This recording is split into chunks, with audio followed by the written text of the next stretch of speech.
and vulnerable, so that our kingdom will grow on earth. The law of repetition and resistance. Then Lucifer started to enumerate and elaborate on his strategies, which were a total of 80 points.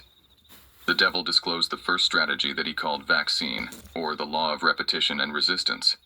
He said, "Through this strategy, we will impose law in the lives of born-again Christians." Basically, the followers of Jesus Christ have a luminous ring of fire above their head, and this orbit of fire above their head is potentially destructive. It can neutralize us, therefore.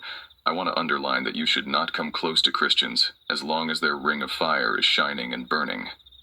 We must initially put out the fire of that ring of light before engaging them for fear of defeat. Let it be clear, if you come to report to me after being wrecked because of the ring of fire, I will be left with no choice but to destroy you.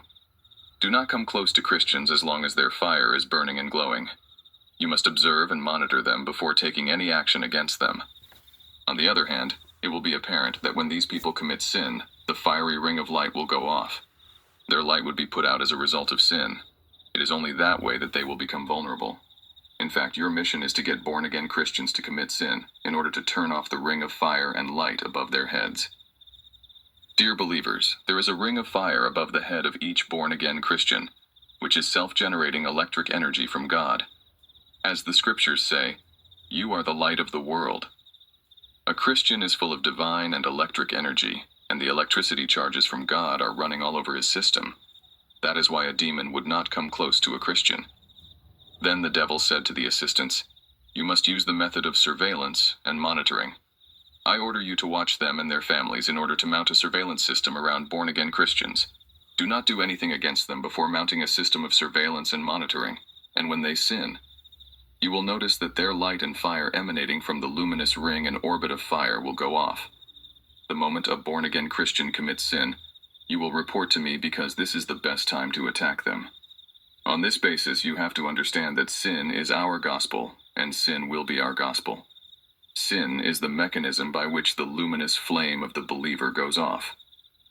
And I saw the devil instruct his demons to report to him every time a Christian sinned, because that is a critical moment to strike him. I come today to beseech you Christians to keep your flame luminous. Every born-again Christian has the responsibility of keeping his luminous ring of fire turned on. As the scriptures say, John was a burning and shining lamp, and you were willing to rejoice for a while in his light. The satanic world is desperate to get Christian fire and light to go off. They can do nothing against believers as long as the ring of fire is burning and shining. It is sin that turns off the light of the believer, inducing in him a time of vulnerability and fragility. After explaining this strategy, I